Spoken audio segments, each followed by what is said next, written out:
دو برطانیہ کے جہاز ایئر رائل ایئر فورس کے وہ رائل لیفٹ میں موجود تھے، جس کے بعد ان کو پائلٹ کی طرف سے بھی یہ اعلان کیا گیا اسی وقت کہ کچھ وجوہات کی بنا پر جہاز کو ڈائیورٹ کیا گیا ہے لنڈن اسٹیٹسٹڈ ایئرپورٹ پہ، جو کہ ایسٹ آف لنڈن میں واقع ہے، جبکہ ہیتھرو ایئرپورٹ جو ہے وہ ویسٹ لنڈن میں واقع ہے۔ تو اس ساری صورتحال میں جو یہاں پر مسافروں کی بڑی تعداد موجود ہے، جس میں بچے بھی ہیں، تو کافی پریشانی۔ اس وقت کیا سچویشن ہے اظہر جاوید صاحب، ابھی بتائیے گا اس وقت کرنٹ سچویشن کیا ہے؟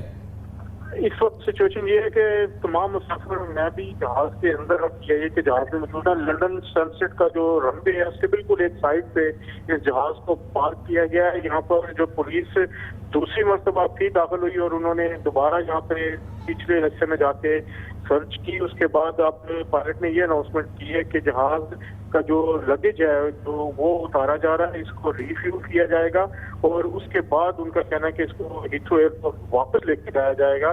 لیکن تقریباً 2 گھنٹے سے زیادہ ہو گئے جہاز میں مسافر جہاز کے اندر ہی موجود ہیں، انہیں جہاز سے اتارا نہیں گیا، بچے بھی موجود ہیں اور کافی پریشانی کا سامنا ہے مسافروں کے۔ تو یہ تو کافی مشکل صورتحال ہوگی۔ جہاز کے انجنز آن ہیں، ایئر کنڈیشننگ آن ہے؟ بالکل جہاز کے انجن آن ہے۔ یہ میں بتاتا تھا لندن کی پریمیئر سروس جو پی آئی اے کی شروع کی گئی تھی، یہ سری لنکن پلین ہے جو کہ نئے پلین ہے، تو جہاز کا جو اندر کا سسٹم ہے وہ فی الحال ٹھیک ہے، لیکن بہرحال 2 گھنٹے سے زیادہ عرصہ مسافر، بزرگ مسافر بھی ہیں، کچھ بیمار بھی اس جہاز کے اندر مسافر موجود ہیں، چھوٹے بچے بھی موجود ہیں، تو اس وجہ سے پریشانی کا سامنا بالکل ہے یہاں پر۔ تو اب یہ کہا گیا ہے کہ یہی پلین یہاں سے اسٹینسٹ سے ٹیک آف کرے گا اور معمول کے مطابق ہیتھرو پہ لینڈ کرے گا اور پیسنجرز اسی ایئر کرافٹ میں ہیتھرو جائیں گے جہاں پر ان کی امیگریشن کسٹمز وغیرہ ہوگا؟ جی بالکل، جو لاسٹ اناؤنسمنٹ پائلٹ کی طرف سے کی گئی ہے وہ یہی کی گئی ہے کہ ابھی جہاز کا جو لگیج ہے اس کو چیک کیا جا رہا ہے، اس کے بعد اس کو ریفیول کیا جائے گا۔ ریفیول کرنے کے بعد جہاز کے پائلٹ نے یہ بتایا ہے کہ جہاز کو واپس ہیتھرو ایئرپورٹ پر لے جایا جائے گا۔ تو ابھی سب لوگ ویٹ کر رہے ہیں اس وقت پولیس کے، اس اعلان کے بعد دوبارہ پولیس داخل ہوئی تھی جہاز کے اندر، 4 سے 5 کمانڈوز تھے، تو دوبارہ سرچ کا آپریشن ہوا۔ تو ابھی کچھ غیر یقینی کی صورتحال ہی ہے کہ اصل سچویشن کیا ہوگی، کیا مسافروں کو یہاں پہ اتارا جائے گا یا نہیں۔ پی آئی اے کے جو اسٹیشن مینیجر ہیں وہ بھی اس سے لاسٹ ابھی بات ہوئی ہے، وہ اسٹینسٹڈ ایئرپورٹ وہ بھی پہنچے ہیں اور یہاں پر دیکھا جا رہا ہے کہ شاید اگر مسافروں کو یہاں اتارنا پڑے اسٹینسٹڈ ایئرپورٹ پر تو اس کے لیے انتظامات بھی کیے جائیں گے۔ بہت بہت شکریہ، اظہر جاوید ہمارے ساتھ موجود تھے۔ پی آئی اے کی فلائٹ PK 757 پہ جو کہ اس وقت لنڈن کے اسٹینسٹڈ ایئرپورٹ پہ موجود ہے، ہیتھرو کے بجائے اس کو اسٹینسٹڈ ایئرپورٹ پہ پہنچایا گیا۔ جب اطلاعات آئی کہ جہاز پہ کوئی گڑبڑ ہے، جیسے کہ اظہر جاوید نے آپ کو بتایا، ایک بارش شخص کو لنڈن پولیس جہاز پر آئی تھی اور اپنے ساتھ لے گئی ہے، اور اطلاعات کے مطابق اس وقت تمام صورتحال انڈر کنٹرول ہے اور اس وقت جہاز کے سامان کو دوبارہ سرچ کیا جا رہا ہے یا اس کو اسکین کیا جا رہا ہے، اور اس کے بعد پھر اسی جہاز میں یہ مسافر ہیتھرو ایئرپورٹ پہ لینڈ کریں گے اپنے پروگرام کے مطابق۔ بمشکل تمام 10-15 منٹ کی یہ فلائٹ ہوگی۔ خبر سے بریک اور اس کے بعد ذکر کرتے ہیں حکومت سندھ کا۔ سندھ ہائی کورٹ مسلسل حکومت سندھ سے کہہ رہی ہے حساب دو، بتاؤ یہ 30 ارب 31 ارب 90 ارب لاڑکانہ میں جو لگائے ہیں یہ لگائے کہاں ہیں؟ سندھ حکومت بار بار ٹائم مانگ رہی ہے، آج پھر ٹائم مانگا اور منصوبوں کی تفصیلات سندھ ہائی کورٹ کو نہیں فراہم کی۔ ایک پراسرار معاملہ بن گیا ہے اور معاملہ بھی درجنوں ارب روپے کا ہے، جس کے بارے میں کہا گیا کہ بھٹو کے لڑکانہ پہ لگا دیے گئے ہیں یا جھونک دیے گئے ہیں۔ فی الحال اس کی کنفرم اطلاعات نہیں ہیں، اس کے بارے میں بات کرتے ہیں چھوٹے سے وقفے کے بعد۔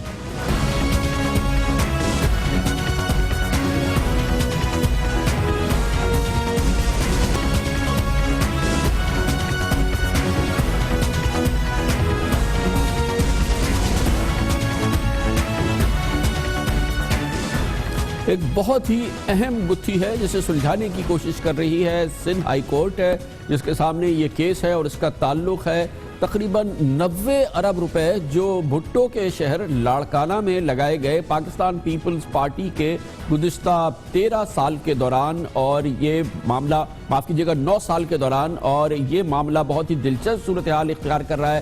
کیونکہ اس حوالے سے اب سندھ ہائی کورٹ اور اس کے چیف جسٹس براہ راست دلچسپی لے رہے ہیں، سوالات پوچھ رہے ہیں اور سندھ حکومت کی حالت دیکھنے سے تعلق رکھتی ہے۔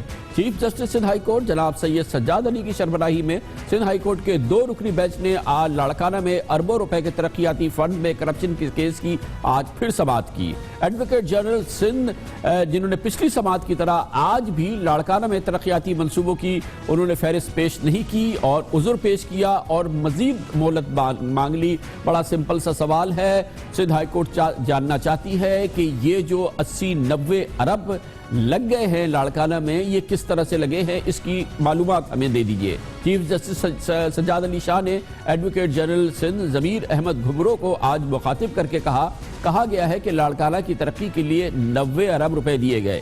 آج بھی لاڑکانہ میں دھول مٹی کا راج ہے، کوئی ترقیاتی کام نہیں ہوا۔ درخواست گزار کہتا ہے کہ یہ کام فریال تالپور کی نگرانی میں ہوئے۔ سندھ میں محکمہ آبپاشی کا فنڈ تو ہوتا ہی کھانے کے لیے ہے، آبپاشی کے کاموں میں مٹی اور پتھر کا تو کوئی ثبوت ہوتا نہیں ہے۔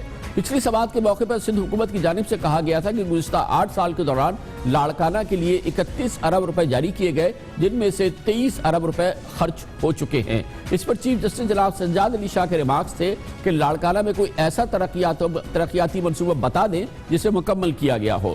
حکومتی کارکردگی پہ یہ لوگ کیا کہتے ہیں، یہ لاڑکانہ جا کر آپ پوچھ لیں۔ لاڑکانہ کے ترقیاتی منصوبے حکومتی جواب سے مطمئن ہم نہیں ہو سکتے۔ چیف جسٹس کا کہنا تھا اگر منصوبوں میں کرپشن نہیں ہوئی تو عدالت کو مطمئن کر دے، یہ آج پھر چیف جسٹس نے کہا۔ اس موقع پر آج یہ درخواست سامنے آئی سندھ ہائی کورٹ کے سامنے، اسی عدالت کے سامنے، کہ محترمہ فریال تالپور کا نام اس کیس میں شامل کیا گیا ہے اور وہ ایک فریق بنائی گئی ہیں، ان کو اس کیس سے نکال دیا جائے۔ ان کے وکیل فاروق رچ نائک آج سندھ ہائی کورٹ پہ اس حوالے سے پیش ہوئے اور ان کی یہ درخواست مسترد کر دی گئی ہے اور سندھ ہائی کورٹ نے کہا کہ محترمہ فریال تالپور اس کیس میں ایک فریق رہیں گی کیونکہ اس میں بڑی دلچسپ ڈیولپمنٹ ہو رہی ہے اور یہ ہے، اس کا تعلق ہے ذوالفقار علی بھٹو شہید، بے نظیر بھٹو شہید کے لاڑکانہ کا، اور یہ ایک ٹیسٹ کیس ہے کہ لاڑکانہ کے ساتھ اگر ایسا ہو رہا ہے تو آپ اندازہ لگا سکتے ہیں کہ پورے سندھ کے ساتھ کیا ہو رہا ہے، اور یہ معاملہ ہے ایک بہت ہی دلچسپ۔ اس پر مزید بات کریں گے اور اس کے لیے ہمارے ساتھ موجود ہیں ہمارے نمائندے خصوصی اختیار کھوکر۔ بہت بہت شکریہ اختیار کھوکر صاحب۔ یہ کیا ہے، یہ معاملہ 31 ارب کا ہے، پچھلی دفعہ بتایا گیا، آج یہ بازگشت سنائی دی گئی کہ 80-90 ارب روپے ہے، تو کیا ہے اور حکومت سندھ کیوں اس کی تفصیل نہیں دے رہی ہے؟ جی کامران صاحب، آج ایک دلچسپ بات یہ ہوئی کہ پیٹیشنر نے ایک PC1 پیش کیا جو وفاقی حکومت کی فنڈنگ سے جو لاڑکانہ میں منصوبے چلے ہیں، تو اس کا کوئی 60 صفحات کا ایک PC1 تھا، وہ پیش کیا، اور جو اطلاعات یہ ہے کہ اس میں یہ بتایا گیا کہ کوئی 40 ارب روپے تو فیڈرل گورنمنٹ کے فنڈنگ سے منصوبے لاڑکانہ میں جو پیپل پارٹی کا جو 5 سالہ دور تھا اس دور میں شروع ہوئے اور ابھی تک چل رہے ہیں، وہ ختم نہیں ہوئے، اور 31 ارب روپے تو سندھ حکومت پچھلے دنوں جو ہے نا خود مان چکے ہیں کہ 31 ارب روپے صوبائی فنڈنگ 71 ارب روپے کا معاملہ ہے۔ تو یہ اب تقریباً 71-70 ارب روپے کا معاملہ جو ہے وہ ریکارڈ پہ آ رہا ہے، اور اس میں اہم بات یہ سامنے بھی آ رہی ہے کہ لاڑکانہ میں وفاقی حکومت کی فنڈنگ سے لاڑکانہ شہر کے اندر اور شہر کے باہر 22 ارب روپے کے تو صرف سڑکیں تعمیر ہوئی ہیں، اور وہی سڑکیں جو شہر کے اندر پہلے وفاقی فنڈنگ سے تعمیر ہوئی وہی سڑکیں دوبارہ صوبائی فنڈنگ سے ہوئی، اور اس کے علاوہ لاڑکانہ کا جو ڈرینیج سسٹم ہے وہ وفاقی فنڈنگ سے ہوا، اور پتہ چلا کہ وہ ناقص تھا، وہ سڑکیں جو ہیں وہ نیچے تھیں اور ڈرینیج سسٹم اوپر تھا، پھر وہ سارے کا سارا ڈرینیج سسٹم ختم کیا گیا، پھر صوبائی فنڈنگ سے دوبارہ ڈرینیج سسٹم بنا گیا، تو اس طرح تقریباً 70 ارب روپے کی۔ لیکن اس وقت صورتحال یہ ہے کہ ایک بار فیڈرل گورنمنٹ کی فنڈنگ سے سڑکیں اور ڈرینیج سسٹم بن گیا، ایک بار پروونشل گورنمنٹ کی فنڈنگ سے سڑکیں اور ڈرینیج سسٹم بن گیا لاڑکانہ جیسے چھوٹے شہر کا، اور آج کی صورتحال یہ ہے کہ 90% سڑکیں ٹوٹی ہوئی ہیں اور ڈرینیج سسٹم کا یہ حال ہے کہ پورے لاڑکانہ شہر میں جگہ جگہ گٹر کا پانی ابل رہا ہے۔ جی ہاں، پچھلے دنوں ہم خود کہتے ہیں 15 دن ہوئے ہم لاڑکانہ کا دورہ کیا اور ایک رپورٹ بھی یہاں پہ چلائی ہے اسی پروگرام میں۔ لاڑکانہ کا ایک فیڈرل فنڈنگ سے شہید محترمہ بے نظیر بھٹو یونیورسٹی تعمیر ہو رہی ہے، اس پہ 4 ارب روپے خرچ ہو چکے، لیکن عمارت کا کوئی وجود نہیں ہے۔ لاڑکانہ کا جو اسٹیڈیم ہے، مین اسٹیڈیم تھا، اس پہ کہتے ہیں کہ یہ 8 کروڑ کا منصوبہ تھا، 6 کروڑ خرچ ہو چکے، لیکن اسٹیڈیم تباہ ہے۔ لاڑکانہ کا ڈرینیج سسٹم تباہ ہے، آج بھی گٹر کا پانی وہاں کی جو رائس کینال سب سے بڑی میٹھے پانی کی نہر ہے اس میں گر رہا ہے، اور یہ کہا گیا کہ لاڑکانہ میں ڈیول روڈ بنے گے، لاڑکانہ سے نوڈیرو، لاڑکانہ سے ایئرپورٹ تک، رتنڈیرو تک اور گمبر شہداد، کوئی بھی روڈ ڈیول روڈ نہیں بنا، صرف سنگل روڈ بنا۔ اب یہ بھی دیکھنے کی ضرورت ہے کہ یہ جو سنگل روڈ بنے، کیا خرچہ ڈیول روڈ کا ہو گیا یا وہ پیسہ اگر خرچہ ہوا تو وہ کہاں گیا؟ اچھا، کوئی ایسی اطلاع ہے کہ بلاول بھٹو زرداری جو کہ اب لاڑکانہ سے شاید الیکشن بھی لڑنے جا رہے ہیں، اور وہ اکثر آتے ہیں، پاکستان بھی آتے ہیں، پھر لاڑکانہ بھی کئی بار جاتے ہیں، کم از کم اپنی والدہ کی برسی پہ اور سالگرہ وغیرہ پہ، ان کو کوئی تشویش ہے اس حوالے سے کہ یہ کیا ہو رہا ہے؟ یہ ان کی ماں کے اور ان کے نانا کے لاڑکانہ میں ہو کیا رہا ہے یہ؟ جی کابل صاحب، پچھلے دنوں بلاول بھٹو کو لاڑکانہ شہر میں گئے تھے، کیونکہ الیکشن کا اعلان کیا تو ان کو کہا گیا کہ آپ تھوڑا شہر کا دورہ کریں۔ جب اس نے خود شہر کو گھوم کے دیکھا تو انہیں خود نظر آیا کہ مٹی تھی اور کئی منصوبے ادھورے ہیں اور کھڈے ہیں، یعنی آپ جب سڑک پہ جائیں گے تو ہر جگہ آپ کو کھڈے ہی کھڈے۔ پچھلے دنوں جب چیف جسٹس صاحب خود گئے تھے، سجاد شاہ، خود گئے تھے ان دنوں میں، اسی دن اتفاق سے میں بھی گیا ہوا تھا، تو اس نے باہر کو خطاب کیا، اس نے اپنے کہا کہ میں نے اپنے ڈرائیور کو کہا کہ بھائی خیال سے چلنا، ایسا نہ ہو کہ گاڑی کسی کھڈے میں گرا دو۔ چیف جسٹس نے اپنے ڈرائیور کو کہا، اور یہ بات اس نے پوری باہر کو اوپن فورم کو بتائی، اور واقعی یہ حال ہے وہاں، ابھی بھی وہاں جو ہے نا ہر طرف آپ کو کھڈے، ادھورے منصوبے نظر آئیں گے، اور یہ پتہ نہیں چل رہا کہ یہ 70 ارب روپے کہاں گئے، اس کو جانچنے کی ضرورت ہے۔ لیکن سندھ ہائی کورٹ یہ جان رہی ہے، جاننے کی کوشش کری ہے، اور حکومت سندھ بار بار کریے کہ اگلی بار ہم آپ کو بتائیں گے یہ پیسے کہاں گئے۔ کامل صاحب، ابھی جو انہوں نے جو رپورٹ دی ہے اس میں صرف یہ بتایا کہ پیسے خرچ، منصوبے نہیں بتائے۔ اب اگر 31 ارب روپے سندھ حکومت نے خرچ کیے بھی ہیں تو کم از کم یہ تو بتائے نا کون سی اسکیموں پہ خرچ گئے، تو وہ دیکھا جائے کہ اس کے میں صرف کاغذات میں ہیں یا زمین پر بھی کچھ ہے، اگر خرچ کیے گئے ہیں تو کس طرح کیے گئے، تو یہ ابھی رپورٹ انہوں نے ہفتے کا ٹائم مانگا ہے۔ کیسے پتہ چلے گا، کیونکہ مال مفت دل بے رحم۔ خبر سے بریک اور ذکر ہوگا 2018 کا الیکشن قریب آ رہا ہے۔ پاکستان پیپلز پارٹی بھی سن لے، لاڑکانہ والے بھی سن لے، اور سندھ والے بھی سن لے، اور پورے پاکستان والے سن لے۔ اس کی بھرپور تیاریوں کا عمل کا آغاز بھی، اور آج وفاقی کابینہ میں باقاعدہ انتخابی ایکشن پلان پیش کیا گیا۔ اس کے علاوہ پارلیمنٹ میں تمام جماعتیں انتخابی اصلاحات کے حوالے سے بھرپور کام کو تقریباً وہ اختتام پذیر ہے۔ اگلا الیکشن بھرپور شفاف اور میرٹ کی بنیاد پر ہو، اس کی زبردست تیاری ہے۔ اس کی ایک بڑی بریفنگ بھی دی گئی ہے، آج اس کی بات کرتے ہیں چھوٹے سے وقفے کے بعد۔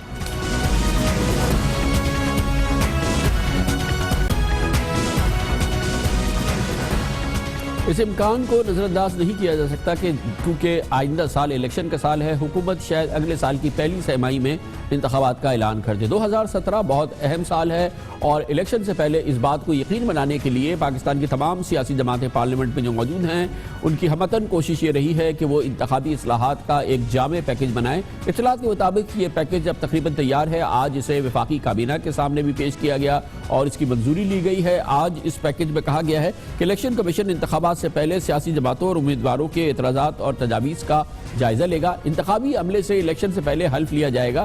حساس پولنگ اسٹیشن پہ کیمرے ہوں گے، پولنگ اسٹیشن پر ہی ووٹوں کی گنتی اور نتائج موبائل ایپ سے الیکشن کمیشن کو بھیجی جائیں گی۔ سیاسی جماعتوں کو 5% انتخابی ٹکٹ خواتین امیدواروں کو دینے ہوں گے، اور ہر حلقے میں خواتین کے 10% ووٹ کاسٹ ہونا ضروری ہوں گے۔ اگر کامیابی 5% یا 10,000 سے کم ووٹوں کے فرق سے ہو تو ہارنے والا امیدوار اسی وقت دوبارہ گنتی کا مطالبہ کر سکتا ہے، دوبارہ گنتی پھر لازم ہوگی۔ آج اس کی کچھ تفصیلات وفاقی وزیر قانون جناب زاہد حامد نے بھی جاری کی۔ 6 مہینے الیکشن سے پہلے ایک ڈیٹیلڈ کمپریہنسو ایکشن پلان تیار کرنا ہے، جس میں تمام وہ جو انہوں نے اقدامات لیے ہوئیں گے الیکشنز کے سلسلے میں، starting from polling scheme, D limitation وغیرہ وغیرہ، وہ سارے 6 مہینے پہلے تیار کر کے پارٹیز کے سامنے، کینڈیڈیٹس کے سامنے رکھ دیں گے۔ اگر کسی پارٹی کو، کسی کینڈیڈیٹ کو الیکشن سے پہلے کوئی کمپلینٹ ہوئے کہ یہ کوئی میل پریکٹس ہو رہی ہے کسی جگہ، تو وہ الیکشن کمیشن کو اپروچ کر سکتے ہیں اور اس مسئلے کا پہلے ہی حل ہو جائے گا۔ الیکشن کمیشن خود کمپٹنٹ اتھارٹی ہوئے گی، اور وہ اگر کوئی اس قسم کی گڑبڑ ہوئے ڈیورنگ دی الیکشنز تو وہ خود ڈسپلنری ایکشن انیشیٹ کر کے اور ایکشن لے گی۔ اگر پارلیمانی کمیٹی اس سلسلے میں کس نہج پہ پہنچی ہے، کیا وہاں پر اصلاحات کی منظوری کس انداز سے ہوئی ہے، وہاں پہ کتنی تسلی ہے، یہ پوچھیں گے۔ ہمارے ساتھ موجود ہیں محترم شبلی فراز، جو کہ پاکستان تحریک انصاف سے ان کا تعلق ہے اور وہ ممبر ہے الیکٹرل ریفارم کمیٹی کے. بہت بہت شکریہ شبلی فراز صاحب. فرمائیے گا, یہ معاملہ بہت اہم ہے کیونکہ اب اگلا انتخابات پہ نگاہ ہے اور وہ صاف شفاف ہو, کسی کو شک نہ ہو, اس کے لیے تمام جماعتیں سر جوڑ کے بیٹھی ہیں. کس نتیجے پہ پہنچے ہیں آپ لوگ اب تک؟ جی کامران صاحب شکریہ آپ کا. پہلی بات تو یہ ہے کہ ساری پولیٹیکل پارٹیز نے اس میں کافی انٹرسٹ سے حصہ لیا ہے, خاص طور پہ پاکستان تحریک انصاف جس کے 4 ممبران اس کمیٹی کے, 3 نیشنل اسمبلی کے اور 1 سینٹ سے. تو اس میں ہم نے پوری بھرپور کوشش کی ہے کیونکہ خاص طور پہ پاکستان تحریک انصاف کو گزشتہ الیکشنز پہ بہت ان کی کمپلینٹس تھے, تو انہوں نے ہم نے جو ہے تو یہ اس میں بہت بھرپور حصہ لیا ہے. اس کے علاوہ ہم نے ایک اپنی پارٹی کی بھی ایک کمیٹی بنی ہوئی ہے جس میں ہم نے اس کو 2 حصوں میں تقسیم کیا ہوا ہے. ایک وہ کمیٹی ہے جو کہ اس کے سٹرکچر کو دیکھ رہی ہے election commission of Pakistan, committee پارلیمان وہ ہے جو کہ وہاں پر یہ چیز اس وقت کہاں کھڑی ہے, وہاں پر کتنا جو ہے کنسنسس ہو چکا ہے؟ آپ کی ودن پارٹی تو ظاہر ہے آپ نے اپنا تھاٹ پروسیس کیا ہے, لیکن جو ایک فورم ہے اس میں کیا ہوا ہے؟ جی بالکل, دیکھیں جو آج کیبنٹ میں جو پیش کی گئی ہے وہ جتنی بھی ترامیم ہیں وہ ساری جو ہے اس پہ کنسنسس کے ساتھ ہی پیش کی گئی ہیں, لیکن ہمیں چونکہ اعتراضات ہیں اس کی جو سٹرکچرل ایشوز ہیں الیکشن کمیشن پاکستان کو انڈیپینڈنٹ بنانے کے لیے, جس میں کہ ہم نے یہ تجاویز اپنے پاکستان تحریک انصاف نے دی ہے کہ اس کو ایک 1 لائن بجٹ ہونا چاہیے اور ایڈمنسٹریٹیولی بھی اس کو انڈیپینڈنٹ ہونا چاہیے, کہ جو ابھی جو پریزنٹ لا جو کہ یہ کمیٹی نے بنایا ہے اس میں یہ ہے کہ گورنمنٹ کو پھر بھی انوالو کیا گیا ہے کہ وہ جو رولز اینڈ پروسیجرز ہیں وہ گورنمنٹ کی اپروول سے بنیں گے. ہمارا اختلاف یہ ہے کہ ہم کہتے ہیں کہ اس میں حکومت کا کوئی اثر و رسوخ نہیں ہونا چاہیے, یہ انڈیپینڈنٹ ادارہ ہو, اس کا اپنا بجٹ ہو, مالی طور پہ انتظامی طور پہ. لیکن شبلی صاحب آج جو لا منسٹر نے بریفنگ دی اس میں کہا ہے کہ ہر صورت میں ایڈمنسٹریٹیولی اور financially election commission of Pakistan 100% autonomous ہوگا, خود پوری اس کو خود مختاری ہوگی. نہیں جی, لیکن اس میں کلوزز کچھ ایسی ہیں جس میں کہ یہ کہا گیا ہے کہ جو اس کے جو رولز اور پروسیجرز ہیں وہ گورنمنٹ کے مشورے سے, گورنمنٹ کے اپروول سے بنائے جائیں گے, جو کہ ہم سمجھتے ہیں کہ اس میں حکومت کا کوئی تعلق, حکومت وقت کا, یہ آج کی حکومت کی بات نہیں ہو رہی ہے, حکومت وقت کا کوئی عمل و دخل نہ ہو, ان کا 1 لائن بجٹ ہو, جو کہ اس جو آج پریزنٹ ہوا ہے اس میں یہ چیز نہیں ہے. بہت بہت شکریہ جناب شبلی فراز ہمارے ساتھ تھے, لیکن بہرحال کافی حد تک انہوں نے کہا ہے کہ کنسنسس ہو چکا ہے. 1-2 ایشوز ہیں جو کہ انہوں نے پوائنٹ آؤٹ کیے ہیں جناب شبلی فراز نے, یعنی کہ پاکستان تحریک انصاف نے. کمرشل بریک اور اس کے بعد جس میں آپ نیوز ہیڈ لائن دیکھیں گے, اور اس کے بعد ہماری آج کی دوسری اہم ترین خبریں اور اس سے جڑے ہوئے تب سے تجزیات جاری رہیں گے. آپ دیکھ رہے ہیں خبروں, تبصروں اور تجزیات پر مبنی پاکستان کا سب سے معتبر نیوز شو دنیا, کامران خان کے ساتھ.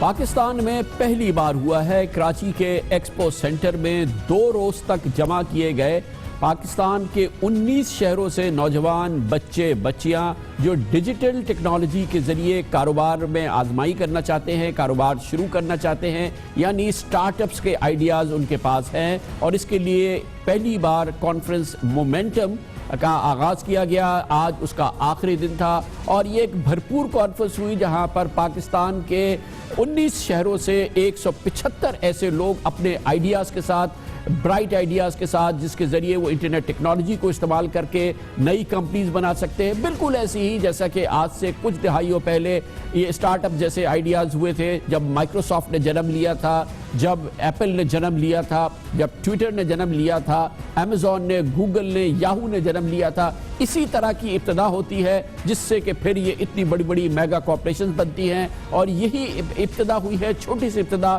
مگر بہت اہم ابتدا کراچی میں. اور اس کے لیے, اس کانفرنس کے لیے نہ صرف یہ کہ پاکستان کے ان 19 شہروں سے 175 نوجوان اپنے بھرپور آئیڈیاز لے کے آئے, بلکہ بیرون ملک سے بھی پاکستانی, اور وہ پاکستانی جو کہ دنیا کی بڑی انٹرنیٹ ٹیکنالوجی کمپنیز کے اندر یا بڑی کمپنیز کے اندر, ڈیجیٹل کمپنیز میں کام کرتے ہیں, وہ بھی آئے تاکہ وہ اپنے ایکسپیرینس کو شیئر کریں.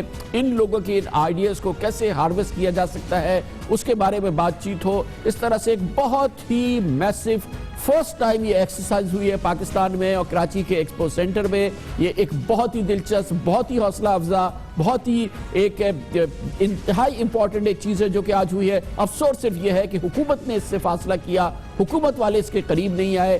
بینکس جو کہ جن کی ضرورت ہوتی ہے کہ وہ اس قسم کے نوجوانوں کو, انٹرپرینیورز کی مدد کریں, وہ اس میں نہیں آئے. مگر پاکستان کا جوان آیا, پاکستان کے بچے آئے, بچیاں آئیں, اور وہاں پہنچے ہمارا پروگرام اور ہمارے نمائندے خصوصی شاہ زیب جیلانی, جنہوں نے یہ رپورٹ ترتیب دی.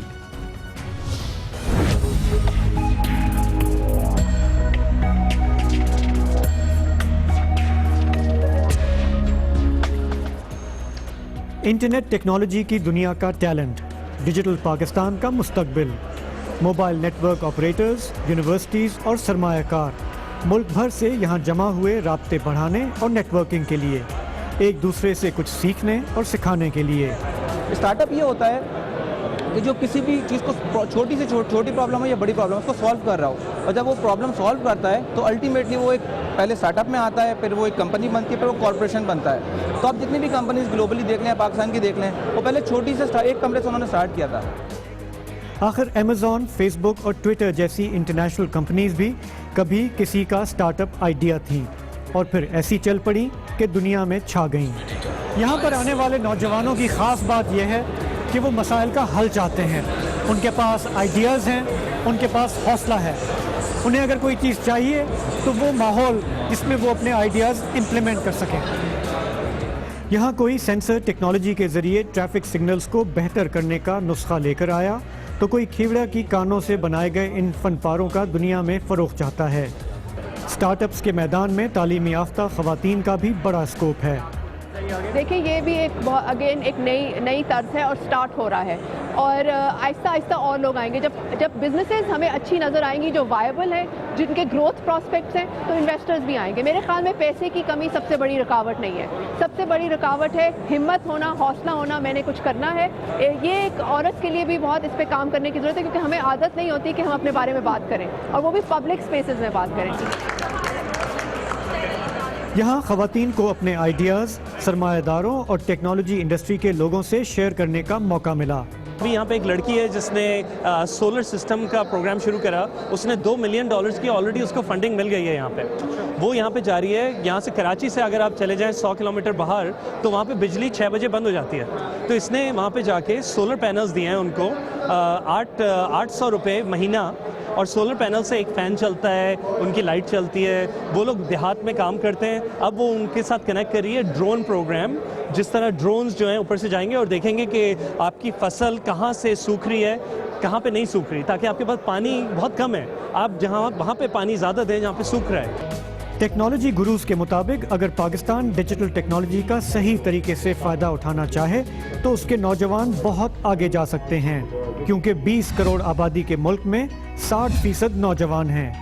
3.5 کروڑ سے زائد لوگوں کے پاس 3G اور 4G سروسز ہیں, اور وہ اپنے بیشتر معاملات موبائل فون پر حل کرتے ہیں. سب سے امیزنگ چیز ہے ٹیکنالوجی اسٹارٹ اپس کی کہ وہ انسان بس کو 2 چیزیں چاہیے, ایک انٹرنیٹ کنیکشن اور ایک لیپ ٹاپ. تھوڑا سا کوڈ کے ساتھ ایک ویب سائٹ بنا سکتے ہیں اور وہ بزنس چلا سکتے ہیں. ہسٹری میں کبھی اتنا آسان نہیں تھا بزنس چلانے کو, شروع کرنے کو. پہلے پرانے زمانے میں بینک جانا پڑتا تھا, لون نکالنا تھا, پھر ایک دکان خریدنا پڑتا تھا, پھر کچھ شروع ہو جاتا. آج کل یہ کیپٹل ایکسپینڈیچرز نہیں چاہیے, بس انٹرنیٹ اور کمپیوٹر اور آپ کچھ بنا سکتے ہیں. منتظمین اس شعبے کے مستقبل کے بارے میں پر امید ہیں. ان کے نزدیک پاکستان میں پہلی بار ایک چھت کے نیچے ان سب لوگوں کو لانا ایک آغاز ہے. پاکستان کا نوجوان چاہے تو ٹیکنالوجی اور اپنی ذہانت کی مدد سے ہمارے کچھ مسائل کا حل بھی ڈھونڈ سکتا ہے اور ترقی بھی کر سکتا ہے. یہ وہ شعبہ ہے جو کہ راز ہے اس ترقی کا جو کہ اس وقت ہم دنیا میں امریکہ سے لے کے بھارت تک دیکھ رہے ہیں. اس شعبے سے منسلک نوجوان بچے اور بچیوں نے وہ طوفان برپا کیا ہے جو کہ جس کا تصور اب سے کچھ جنریشن پہلے نہیں کیا جا سکتا تھا. 30 سال کے 32 سال کے 25 سال کے نوجوان جو ہیں وہ billions and billions of dollar کے مالک ہو گئے اور اس کی جگہ سے ان کا ملک ترقی کر رہا ہے اور پھر اس کے اثرات پورے معاشرے میں نظر آ رہے ہیں اور پاکستان میں آج اس کی بھرپور ابتدا ہوئی ہے اور مومنٹم کانفرنس کے ذریعے اس پر مزید بات کرتے ہیں. شاہ زیب جیلانی ہمارے ساتھ موجود ہیں. شاہ صاحب بتائیے کیا فیل ہے, کیا انرجی ہے؟ پہلی بار ان لوگوں کو اکٹھا جمع کیا گیا, یہ پورے 19-20 شہروں سے یعنی کہ پاکستان کے چھوٹے شہروں سے بھی آئے, اپنے آئیڈیاز لائے, کس طرح سے کیا ہے وہاں پہ ماحول تھا؟ اس طرح کی چھوٹی موٹی کانفرنسز پہلے بھی ہوتی رہی ہیں لیکن یہ میرا خیال ہے کافی بڑی کانفرنس تھی. یہاں پہ مطلب اسکردو تک سے ایک خاتون اپنا آئیڈیا لے کر آئی تھیں اور شو کیس کر رہی تھیں, تو کافی حوصلہ افزا تھا پورا ماحول. اب اس کے جو آرگنائزرز ہیں وہ ہیں جعفری بردرز, عامر جعفری اور آصف جعفری, جن کی یہ کاوش تھی. وہ 1 سال سے اس پہ کام کر رہے تھے. پورا جو انتظام تھا وہ پرائیویٹ سیکٹر نے خود کیا, گورنمنٹ کا اس میں کوئی رول نہیں تھا. اور مجھے بار بار یہ بات سننے کو ملی کہ ہم گورنمنٹ کی طرف ہم نے دیکھنا بند کر دیا ہے کیونکہ وہاں سے ہمیں کچھ ملتا نہیں ہے, ہمیں جو کچھ کرنا ہے اپنے زور پہ کرنا ہے, اور یہی وہاں کے نوجوانوں کا زیادہ ایک جذبہ تھا. اچھا, یہ لوگ بیچارے آئیڈیاز تو لے کے آئے, آئی ایم شیور کہ ان کو اب ضرورت ہے سرمایہ کی, اور پوری دنیا میں سرمایہ کار ان کے پیچھے بھاگتے ہیں, بینکس بھاگتے ہیں. وہ آپ کو فرق نظر آیا کہ آئیڈیا اور سرمایہ اس کا کوئی ملاپ تھا؟ بالکل ہے. آئی تھنک ہمارے یہاں یہ ہے کہ زیادہ تر لوگ جو ہیں وہ جا کے اگر پیسہ ہوتا ہے انویسٹ کرنا ہوتا ہے تو ریئل اسٹیٹ میں چلے جاتے ہیں, ایسی چیزوں میں جن کا ان کو پتہ ہو. اس طرف انفارچونیٹلی دھیان کم رہا ہے. لیکن وہاں پہ ایک سیشن تھا جس میں یہ وینچر کیپٹلسٹ بیٹھے ہوئے تھے سامنے اسٹیج پہ. وہ ٹپس دے رہے تھے نوجوانوں کو کہ اگر آپ کے پاس آئیڈیا ہے تو آپ کس طرح سے ہمیں اپروچ کر سکتے ہیں, ہم اس میں کیا چیزیں دیکھتے ہیں. تو کچھ لوگ ایسے ہیں جو جن کی توجہ ہے اس طرف, انہوں نے ایک فنڈ الگ سے رکھا ہوا ہے کہ اچھے آئیڈیاز جو لے کر آئے گا جس میں گروتھ اور منافع کا امکان ہے تو ہم اس کی طرف جائیں گے. لیکن ابھی یہ کافی ابتدائی سٹیج پر ہے, مطلب اس میں آئندہ چند برسوں میں اس میں یہ معاملہ پھیل سکتا ہے بنسبت اگر یہ سرمایہ کار اور یہ ٹیلنٹ جو ہے یہ آپس میں جڑ جائے. اور یہ آئیڈیاز جو آپ نے وہاں چکر لگایا, جو دیکھا, لگ رہا تھا کہ یہ بریلینٹ آئیڈیاز ہیں, ایکسائٹمنٹ ہے, ایکزوبرنس ہے, انرجی ہے. ایک انرجی ہے جو آپ کو نظر آتی ہے ان لوگوں میں کہ ہم جب سارا دن خبروں کی دنیا میں رہتے ہیں تو بہت مایوسی بھی ہوتی ہے, لگتا ہے کچھ سدھرے گا نہیں. لیکن آپ ان نوجوانوں سے ملیں نا, ان کو کوئی پرواہ نہیں کہ جو لوگ مایوسی کے اس میں رہتے ہیں اس سے یہ بالکل الگ ہیں. دے آر آپٹمسٹک, وہ پر امید ہیں, اور یہ آئی تھنک ہمیں اس کو چیریش کرنا چاہیے, ان کو سپورٹ کرنا چاہیے. بہت بہت شکریہ. شاہ زیب جیلانی ہمارے ساتھ تھے. بس افسوس یہ ہے کہ حکومت ان چیزوں کی طرف نہیں دیکھتی, مگر وہ حکومت دیکھے گی بھی کیا جس کا پورا ملک کا research and development budget 8 crore روپے ہے. جی ہاں, پاکستان کا سن 2016-17 کا ریسرچ اینڈ ڈیولپمنٹ بجٹ جو ہے وہ 8 کروڑ روپے ہے. پاکستان کا سائنس اینڈ ٹیکنالوجی کا قومی بجٹ ہے لاہور کی اورنج لائن کے 1 کلومیٹر کے بجٹ کے برابر ہے. تو اس کے باوجود یہ 19 شہروں سے نوجوانوں کا کراچی کے ایکسپو سینٹر میں جمع ہونا, ان سینکڑوں نوجوانوں کے اپنے آئیڈیا ساتھ لانا, اور ظاہر ہے کہ یہ چمبے کی بات نہیں ہے کہ حکومت وہاں دور دور تک نہیں تھی, کوئی سرکاری ادارہ وہاں دور دور تک نہیں تھا, لیکن ان نوجوانوں میں عزم تھا, انرجی تھی کہ وہ پاکستان کی قسمت بدلیں گے. اسی لیے ہم نے آج اپنا یہ ٹاپ سیگمنٹ ان کو وقف کیا. کمنٹ سے بریک, اور اس کے بعد ذرا نم ہے تو بڑی زرخیز ہے یہ مٹی ساقی, اور اس کی اطلاعات مسلسل آ رہی ہیں, مغربی میڈیا سے آ رہی ہے. ہر روز ایک بڑا اور مشہور مغربی ادارہ پاکستان کی معیشت اور کاروباری ماحول کے بارے میں اچھی خبر دیتا ہے. آج بلومبرگ نے کہا ہے کہ پاکستان تو دنیا کی تمام معیشتوں میں نمبر 1 خوشگوار حیرت ہے. جی ہاں, یہ بہت بڑا ایک ٹریبیوٹ ہے جو کہ پاکستان کے موجودہ حالات کے حوالے سے سامنے آئے. اس پر بات کرتے ہیں چھوٹے سے وقفے کے بعد.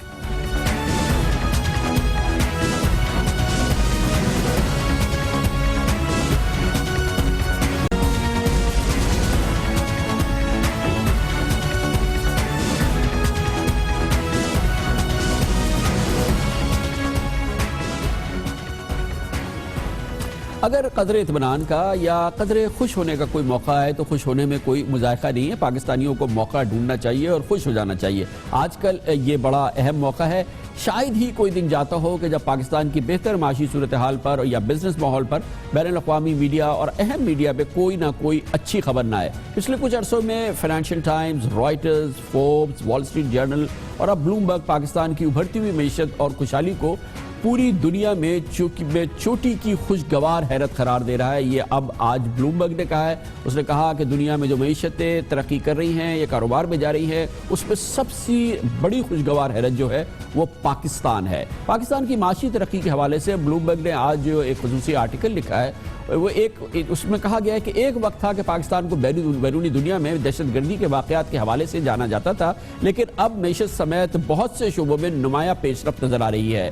رپورٹ کا دلچسپ پہلو یہ ہے کہ اس میں معاشی ترقی کے حوالے سے پاکستان کے بعد دوسرے نمبر پر امریکہ کو رکھا گیا ہے، اور جو کہا یہ گیا ہے کہ اگر پاکستان کے بعد کوئی اور اس وقت دلچسپ اور حیرتناک حقیقت معاشی اور بزنس ترقی اور امیج کے لحاظ سے ہو سکتی ہے تو پاکستان کے بعد اس کا نمبر امریکہ میں ہے، اور یہ بلومبرگ آج کہہ رہا ہے. بلومبرگ نے لکھا ہے کہ پاکستان سٹاک مارکیٹ نے پچھلے ایک سال میں 46% کی شرح سے ترقی کی ہے. پاکستان سٹاک مارکیٹ کچھ ہی عرصے میں 50,000 کی بلندی کو چھو رہی ہے. پاکستان کی سالانہ معاشی ترقی کی رفتار 5% تک پہنچ چکی ہے. پاک چین راہداری منصوبے کے ثمرات کا دنیا بھر میں چرچا ہو رہا ہے. یہ آج بلومبرگ نے اس کا اقرار کیا ہے. دہشت گردی میں ہونے والی ہلاکتوں کی تعداد میں 2/3 کمی ہو چکی ہے اور افراط زر میں نمایاں کمی ہوئی ہے، اور 2002 کے مقابلے میں غربت آدھی رہ گئی ہے. زر مبادلہ کے ذخائر بڑھ رہے ہیں اور مالی طور پر پاکستان مستحکم نظر آ رہا ہے. یہ کہنا ہے بلومبرگ کا، اور ظاہر ہے کہ جو لوگ بلومبرگ دیکھتے ہیں وہ لوگ ہیں جو کہ تجارت میں، کاروبار میں، سرمایہ کاری میں انٹرسٹڈ ہوتے ہیں. اس لیے ہم یہ سمجھتے ہیں کہ جب اس قسم کی خبریں آتی ہیں تو اس کا ایک بڑا مثبت اثر ہوتا ہے. اس سے پہلے، اب سے کچھ دن پہلے کی بات ہے، امریکی جریدے وال اسٹریٹ جرنل نے پاکستان کی معاشی ترقی کے حوالے سے کہا تھا کہ پاکستان میں غربت کی شرح میں حیران کن کمی اور خوشحالی میں اضافہ ہو رہا ہے. پاکستانیوں کی قوت خرید میں اضافہ بین الاقوامی کمپنیز کے لیے کشش کا باعث ہے. کئی بڑی بین الاقوامی companies, multi national companies Pakistan میں سرمایہ کاری کے معاہدے کر چکی ہیں. دہشت گردی میں کمی سے معاشی شرح نمو میں 1.5 کی بلند ترین سطح پہنچ رہی ہے، اور 1991 میں 4% لوگوں کے پاس موٹر سائیکل تھی، اب 34% لوگوں کے پاس موٹر سائیکلز ہیں. واشنگ مشین استعمال کرنے والوں کی شرح 13% سے بڑھ کر 47% ہو چکی ہے.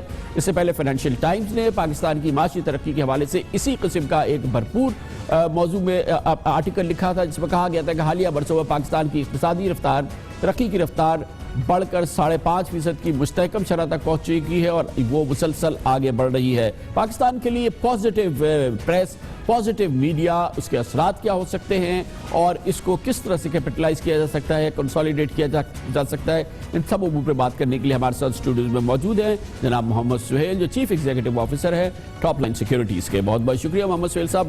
اتنا پازیٹیو پریس ہے، میں نے نہیں دیکھا کہ اکٹھا اتنے سارے آرٹیکلز ایک ساتھ پچھلے کئی سالوں میں اور اتنے امپورٹنٹ ویسٹرن میڈیا میں آئے ہوں.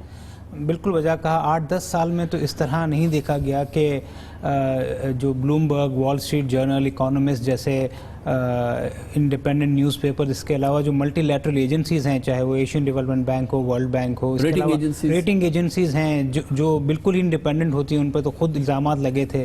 تو ساری ریٹنگ ایجنسیز نے بھی کہا ہے. تو تقریباً یہ 8-10 سال میں یہ پہلی دفعہ ہوا ہے، اور اس میں کوئی تعجب کی بات نہیں ہے. باسوائے کچھ لوگوں کے خوشحالی ہے، یہ نظر آ رہی ہے. جو کراچی میں امن و امان کی سچویشن ہوئی ہے اور جو دوسرے انڈیکیٹرز ہیں اکانومی کے، وہ سب یہی شو کر رہے ہیں. اور سب سے امپورٹنٹ ہے کہ ہم فالو نہیں کرتے. امریکہ وغیرہ میں تو بہت امپورٹنٹ ہوتا ہے. پاکستان میں اب ایک کانفیڈنس کنزیومر کانفیڈنس سروے شروع ہوا ہے کافی عرصے سے، جو اسٹیٹ بینک اور IBA منعقد کرتے ہیں ہر ماہ، اور اس کا اگر آپ گراف دیکھیں تو وہ ہر ماہ بڑھتا جا رہا ہے اور پیک پر پہنچ چکا ہے.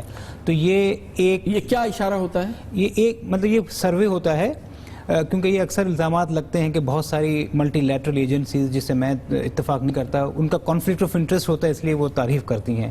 مگر یہ جو سروے ہوتا ہے یہ ہزاروں لوگوں کا، ان سے پوچھا جاتا ہے کہ آپ کس طرح آپ فیل کر رہے ہیں، آپ کو مہنگائی کیا لگ رہی ہے، آپ کو معاشی حالات کیسے لگ رہے ہیں، آپ کنزیوم کریں گے، آپ چیزیں لیں گے نہ لیں گے. تو یہ سروے کیا جاتا ہے. اتنا یہ پازیٹیو پریس جب ملتا ہے، اتنا پازیٹیو میڈیا ملتا ہے، اور یہ سارے فائنینشیل ٹائمز بھی اور اکانومسٹ بھی اور بلومبرگ بھی اور رائٹرز بھی اور فوربس بھی جب آپ کے لیے اچھا لکھتے ہیں، اس کے اثرات ہوتے ہیں پھر ٹرکل کرتے ہیں اثرات انویسٹرز میں اور جن لوگوں کا انٹرسٹ ہے؟ نہیں بالکل ہوتے ہیں، خاص طور سے جو غیر ملکی سرمایہ کار ہیں ان کے لیے تو یہی سورس آف انفارمیشن ہوتی ہے، کیونکہ اگر وہ لوکل پریس پڑھ لیں یا لوکل میڈیا دیکھ لیں تو وہ تو بہت ہی ڈر جاتے ہیں. تو ان کے لیے اس طرح کے انڈیپینڈنٹ ادارے، چاہے وہ وال اسٹریٹ جرنل ہو یا بلومبرگ ہو یا رائٹرز ہو، وہ زیادہ معنی رکھتے ہیں.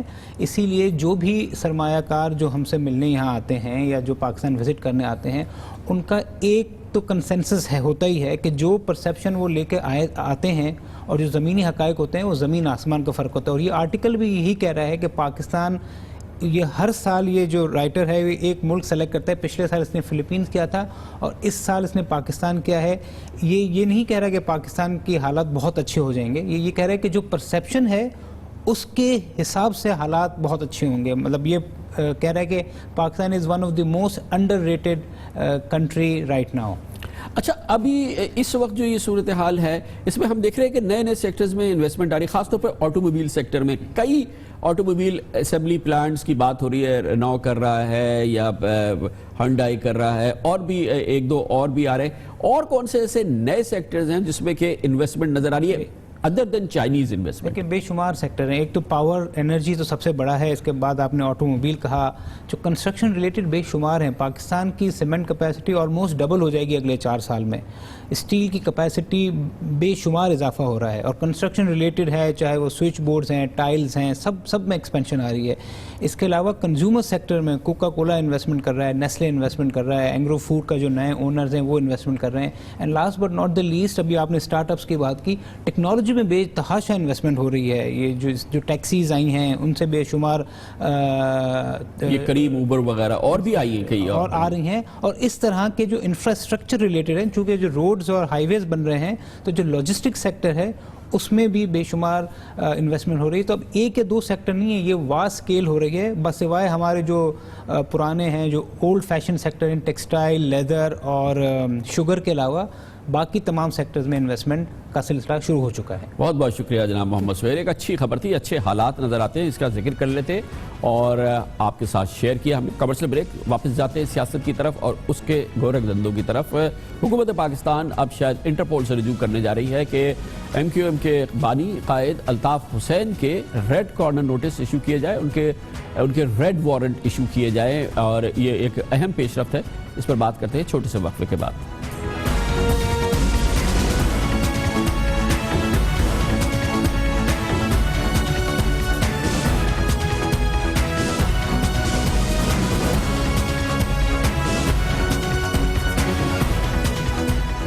ایک بار پھر حکومت پاکستان وفاقی وزارت داخلہ کے ذریعے کوشش کر رہی ہے کہ ایم کیو ایم کے بانی الطاف حسین کے ریڈ وارنٹ جاری ہو اور انٹرپول ان کی گرفتاری کے لیے کوشش کرے اور ان کو گرفتار کیا جائے.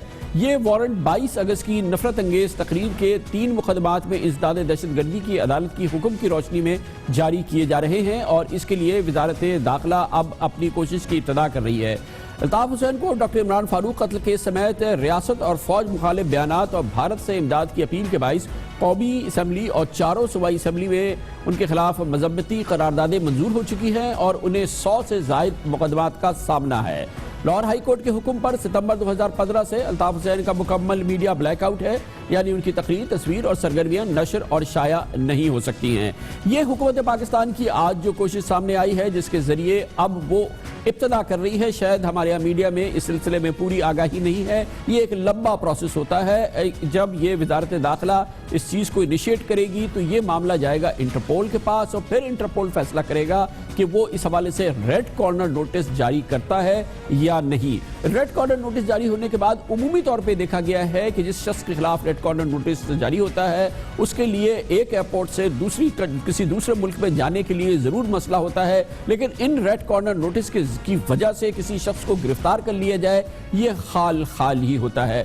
الطاف حسین کے معاملے میں یہ صورتحال پہلے سامنے آ چکی ہے. اس سے پہلے حکومت پاکستان محترمہ بے نظیر بھٹو کی دوسرے دور حکومت میں یہ کوشش کر چکی ہے کہ جناب الطاف حسین کے ریڈ کارنر نوٹس جاری ہو اور ان کو گرفتار کیا جائے برطانیہ میں. ایک اور اہم معاملہ ہے کہ اس قسم کی کسی کوشش کا کیا واقعی کوئی بڑا مثبت نتیجہ نکلے گا، یہ ذرا سا مشکوک ہے، کیونکہ پاکستان اور برطانیہ کے درمیان منتقلی ملزمان کا کوئی ٹریٹی نہیں ہے، یعنی ایکسٹریڈیشن ٹریٹی نہیں ہے. اور ایک بات بہت اہم ہے کہ الطاف حسین بہرحال شہری ہیں. اس حوالے سے یہ بات بھی بہت اہم ہے اور غور طلب ہے کہ جب پاکستان میں اس قسم کی ایفرٹ ہوتی ہے یا اس قسم کی بھرپور سرگرمی دکھائی جاتی ہے تو اس کا ایک منفی اثر ہوتا ہے، یا زمین پہ یا جس ملک کے حوالے سے یہ ایکٹیویٹی کی جا رہی ہو وہاں پہ اس کا بالکل منفی اثر نظر آتا ہے، یعنی کہ اس کوشش کے برعکس وہ کوشش ہوتی ہے. مثال کے طور پہ پچھلے ہم نے کئی مہینوں میں پچھلے ایک سال میں دیکھا کہ بھرپور کوشش ہوئی کہ جناب الطاف حسین کے خلاف برطانیہ میں منی لانڈرنگ کا کیس ثابت ہو جائے.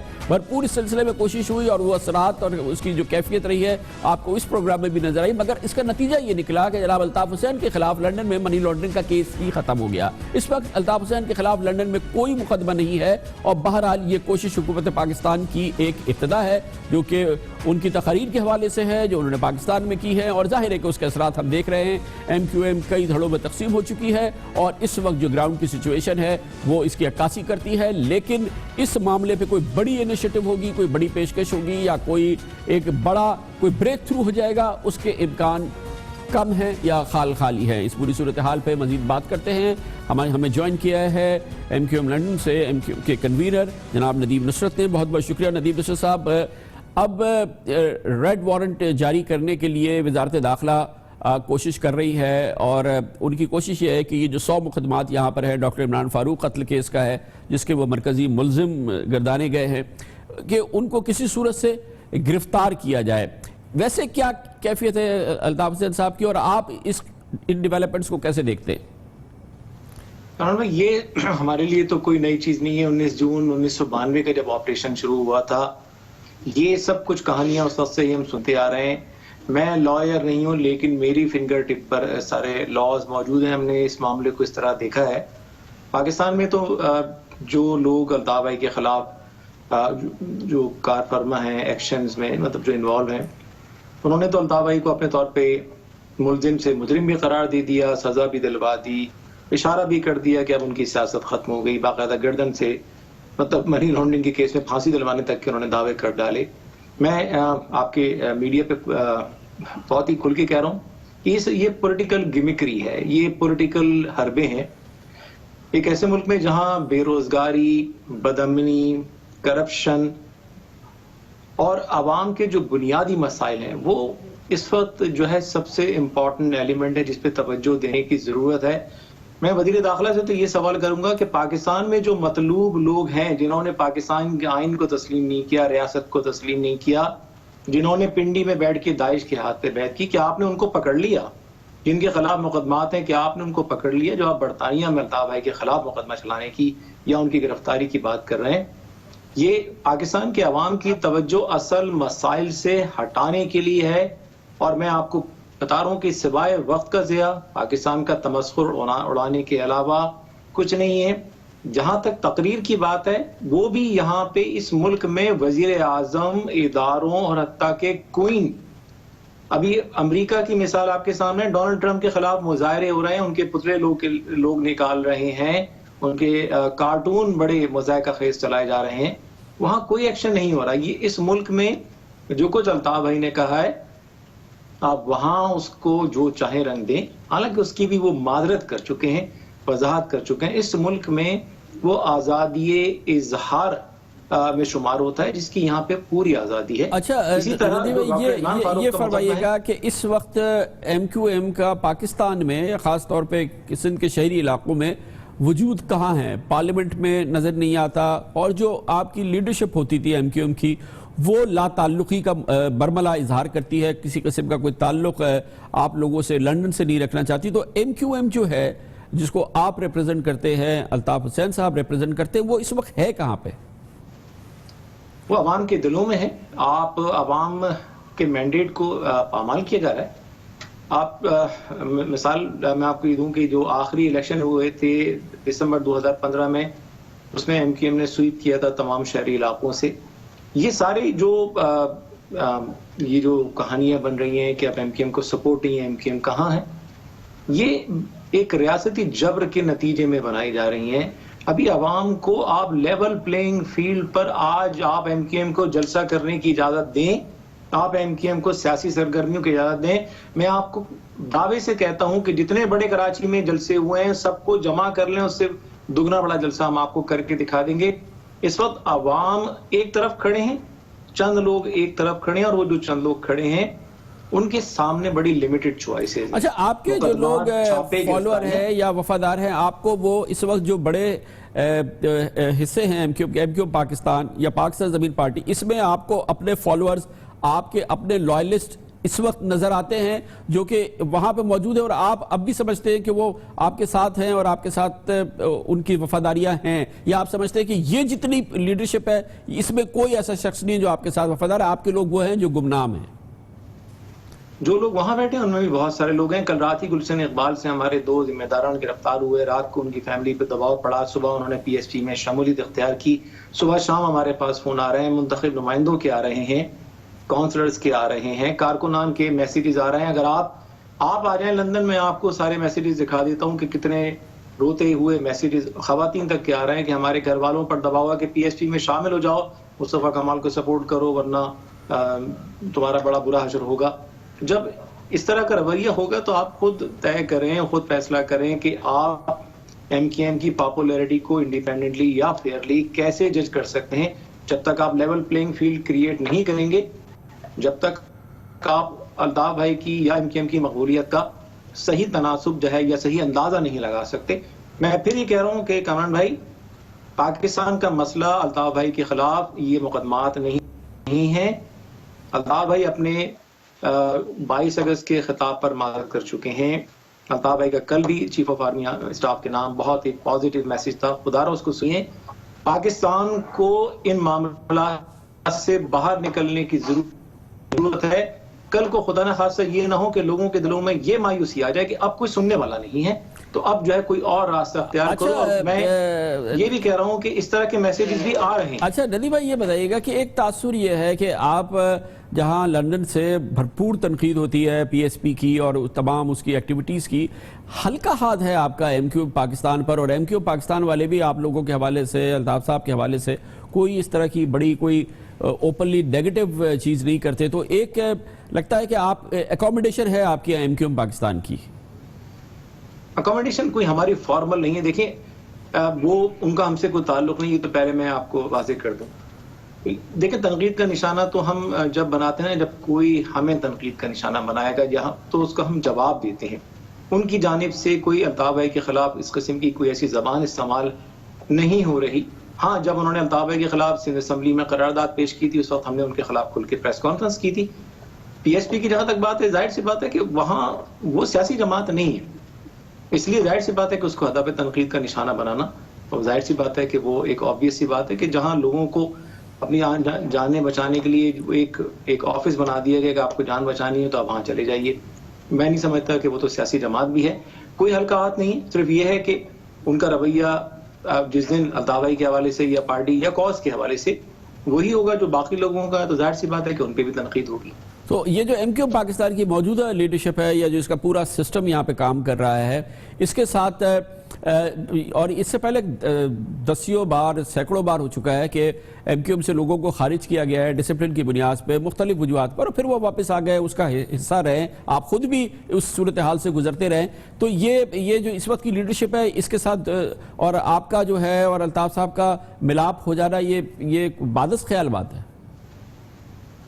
دیکھیے سیاست میں کوئی بھی چیز آؤٹ آف کوئسچن نہیں ہوتی.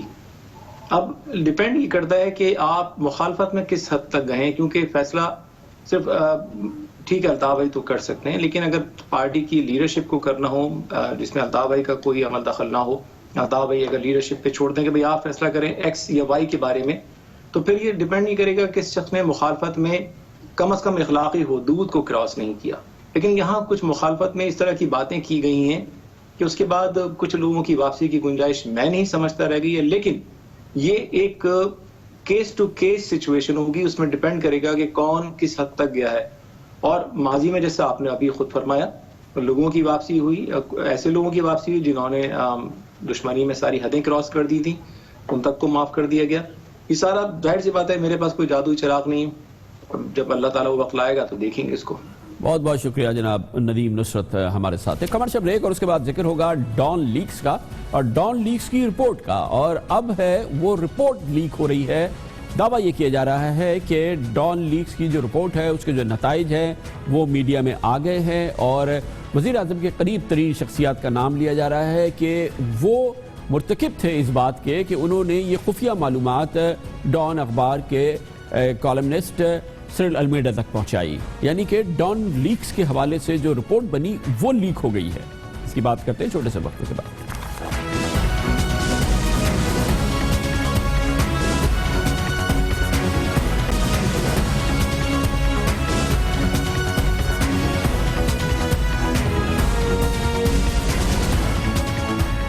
گزشتہ سال اکتوبر کے مہینے میں خبر چھائی ہوئی تھی, وہ تھی ڈان لیکس, جس میں کہ معلومات سامنے آئی تھی ایک خصوصی اجلاس کے حوالے سے جو سول اور ملٹری لیڈرشپ کے حوالے سے تھا, اور اس میں بہت ساری گفتگو ایسی تھی جو کہا یہ گیا تھا کہ وہ خفیہ گفتگو تھی جسے لیک کیا گیا, اور ان میں سے کیا گیا جو کہ شرکا تھے ان میٹنگز میں یا جن کو اس کی پوری معلومات تھی. اس کا ایک بہت بڑا فال بیک ہوا تھا, ایک بہت بڑا اس کا ریاکشن سامنے آیا تھا, خاص طور پہ فوج کی جانب سے. اور پھر اس حوالے سے یہ بات بھی سامنے آئی تھی کہ اس وقت کے chief of army staff general Raheel Sharif نے اس حوالے سے وزیر اعظم سے براہ راست ملاقات کی تھی, اور کور کمانڈرز کی جانب سے اس پر جو اپنے تحفظات کا اظہار کیا گیا تھا, بھرپور ناراضگی کا اظہار کیا گیا تھا, وہ کمیونیکیٹ کی گئی تھی, اور جس کے بعد اس کی بھرپور تحقیقات کا فیصلہ کیا گیا تھا. اور خیال یہی تھا, یہ بات سامنے آئی تھی کہ جنرل راحیل شریف کی ریٹائرمنٹ کے باوجود پاک فوج کی اس میں دلچسپی برقرار رہے گی, اور اس رپورٹ کے سامنے آنے کا انتظار ہوتا رہے گا. اور اس کے رپورٹ کی جب اس کے لیے ایک کمیٹی تشکیل دی گئی, اسی وقت وفاقی وزیر اطلاعات و نشریات جناب پرویز رشید کو, جو کہ وزیر اعظم کے انتہائی معتمد قریبی ساتھی ہیں, ان کو ان کے عہدے سے برخاست کر دیا گیا تھا, اور ابھی تک وہ اپنے عہدے پہ واپس نہیں آئے ہیں. گو کہ وزیر اطلاعات و نشریات کا عہدہ اب بھی وزیر اعظم نے خالی رکھا ہے. لیکن اب بہت ہی دلچسپ صورتحال پیدا ہو گئی ہے سول ملٹری کشیدگی کے حوالے سے. ڈان لیکس کی تحقیقاتی رپورٹ جو کہ ڈان لیکس کے حوالے سے ہے وہ لیک ہو گئی ہے, یا لگ یہ رہا ہے لیک ہو گئی ہے, کیونکہ میڈیا میں اس کی بڑی تشہیر ہو رہی ہے, جس میں مبینہ طور پہ کہا جا رہا ہے کہ اس رپورٹ کے حوالے سے کہ جو رپورٹ سامنے آئی ہے کہ مبینہ طور پہ سابق وزیر اطلاعات و نشریات سینیٹر پرویز رشید, وزیر اعظم کے معاون خصوصی جناب طارق قاسمی, اور اس وقت کے پرنسپل انفارمیشن آفیسر جناب راؤ تحسین علی خان جو تھے وہ ذمہ دار تھے ڈان لیکس کے. یعنی کہ جو یہ خفیہ معلومات تھی جو ڈان اخبار کے اسسٹنٹ ایڈیٹر سرل المیڈا کو پہنچائی گئی, وہ ان شخصیات کی جانب سے پہنچائی گئی. کم از کم یہ دعویٰ کیا جا رہا ہے اس رپورٹ کے حوالے سے, جس کو کہ ہم کہتے ہیں کہ ڈان لیکس کی ایک اور لیکس. پچھلے سال 6 اکتوبر کو ڈان کے اسسٹنٹ ایڈیٹر سرل المیڈا کی متنازعہ خبر کی تحقیقات کے لیے ایک 7 رکنی کمیٹی تشکیل دی گئی تھی. 7 نومبر کو اس کو 3 مہینے دیے گئے تھے, جس میں جناب جسٹس عامر رضا خان اس کی سربراہی کر رہے تھے. اور اس تحقیقاتی کمیٹی میں محتسب اعلیٰ Punjab Anjum Saeed, secretary establishment Tahir Shahbaz, director FIA, director FIA کے علاوہ IB, MI اور ISI سے ایک رکن کو شامل کیا گیا تھا. اب یہ رپورٹ کیونکہ اس نے اپنا کام مکمل کر لیا ہے, یہ رپورٹ تیار ہو گئی ہے. میڈیا کا دعویٰ یہ ہے کہ وہ اس تک پہنچ گئی ہے. یقینی طور پہ ان ممبرز میں سے کسی ایک نے شاید اس کو لیک کیا ہو, اگر یہ درست ہے, یا حکومت کی کسی اور شخصیت نے, کسی اور ادارے نے اس کو لیک کیا ہو. فی الحال یہ کچھ کہنا قبل از وقت ہے, کیونکہ رپورٹ ابھی تک سامنے آئی نہیں ہے. اس سے پہلے وفاقی وزیر داخلہ چودھری نثار علی خان نے ایک ہفتے قبل کہا تھا کہ ڈان لیکس پر کمیٹی کی رپورٹ تیار ہے اور بہت جلد سامنے آنے والی ہے. یہ ان ایکوریٹ خبر کس نے لیک کی؟ جو نیریٹو ہمارے دشمنوں کا ہے نان سٹیٹ ایکٹرز کے بارے میں, اس کی تشہیر ہوئی اس آرٹیکل کے تحت. جس نے یہ خبر لیک ہے اس کو کٹہرے میں لانا ہے, کوئی بھی ہو, یہ میں آپ کو یقین دلاتا ہوں. پورے دنیا میں پاکستان کو ہمارے دشمنوں کو چارج شیٹ کرنے کا موقع ملا ہے. یہ کس کے کہنے پہ چھاپی ہے, اس کے پیچھے بھی بہت سے محرکات ہیں. ذرا معاملات کھلنے دیں, سب چیز سامنے آ جائے گی. میڈیا کے کچھ حلقوں کا دعویٰ ہے کہ یہ سب کچھ سامنے آ گیا ہے, اور جس کا دعویٰ کیا گیا ہے اس کے مطابق اس رپورٹ میں کہا گیا ہے کہ سابق وزیر اطلاعات و نشریات سرل المیڈا نے 8 دفعہ سرل المیڈا سے 8 دفعہ فون پر رابطہ کیا. مبینہ طور پہ جناب پرویز رشید نے سرل المیڈا کو اپنے دفتر بلایا, وہ ڈان کے ایڈیٹر سے بھی رابطے میں تھے. یہ بھی کہا جا رہا ہے اس رپورٹ کے مطابق جو کہ لیک ہو گئی ہے, معاون خصوصی وزیر اعظم کے معاون خصوصی برائے خارجہ امور جناب طارق فاطمی نے